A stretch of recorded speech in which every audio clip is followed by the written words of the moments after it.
નમસ્કાર દર્શક મિત્રો, રેમી ન્યૂઝના ડિજિટલ પ્લેટફોર્મમાં આપનું સ્વાગત છે।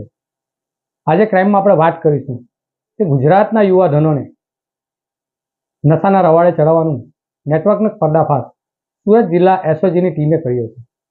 ઓલપાડના સાયણ ગામેથી એક દુકાનમાંથી 80 કિલો જેટલો ગાંજાનો જથ્થો ઝડપી પાડ્યો છે। ત્યાંથી મળી આવેલો કુલ મુદ્દામાલ 8 લાખથી વધુનો છે। હાલ 2 ઇસમોની ધરપકડ કરવામાં આવી છે। ત્યારે ગાંજો મંગાવનાર તેમજ ગાંજો પૂરો પાડનાર 3 જેટલા લોકોને પોલીસે વોન્ટેડ જાહેર કર્યા છે। જોઈએ આ રિપોર્ટમાં। ગુજરાતના યુવાધનને નશાના રસ્તે ચડાવી બરબાદ કરવાના નેટવર્કનો સુરત જિલ્લા એસઓજી ટીમે પર્દાફાશ કર્યો છે। સુરત જિલ્લા એસઓજી પોલીસ ટીમને ચોક્કસ બાતમી મળી હતી કે ઓલપાડના સાયણ ગામે આવેલ રંગોલી ચોકડી તરફ જતા રસ્તા ઉપર એવર વિલા સોસાયટીની દુકાન નંબર 3માં કેટલાક કિસ્સામો ગાંજાનો જથ્થો મૂકી અને હાલ વેચાણ કરવાની ફિરાકમાં છે। બાતમી આધારે જિલ્લા એસઓજી ટીમે રેડ કરી બાહન ઉર્ફે સત્યવાન મહંતી અને બબુલ અભિમન્યુ પ્રધાન મળી 2ને દબોચી 84 કિલોથી વધુ ગાંજો, 3 મોબાઈલ, રોકડ રકમ મળી કુલ 8,90,000નો મુદ્દામાલ કબજે કર્યો હતો। ગાંજો મંગાવનાર ધર્મેન્દ્ર ઉર્ફે ધની અને ગાંજો પૂરો પાડનાર અજાણ્યા 2 ઇસમોને વોન્ટેડ જાહેર કરી પોલીસે કાયદેસરની કાર્યવાહી હાથ ધરી હતી।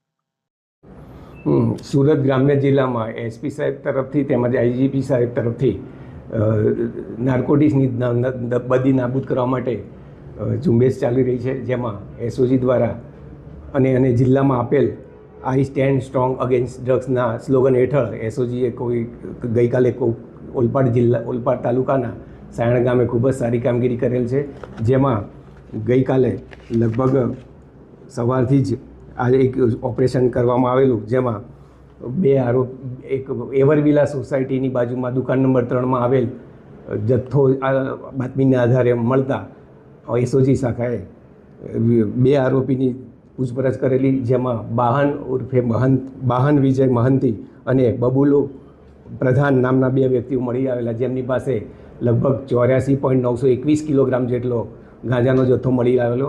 જેની પૂછપરછ કરતાં તેઓએ કહેલ કે આ જથ્થો અમને ધર્મેન્દ્ર ઉર્ફે ધની જે એમના જે પ્રથમ આરોપી છે બાબુન એના ગામનો જ છે અને એની પાસેથી મળેલો તેવું જાણેલું।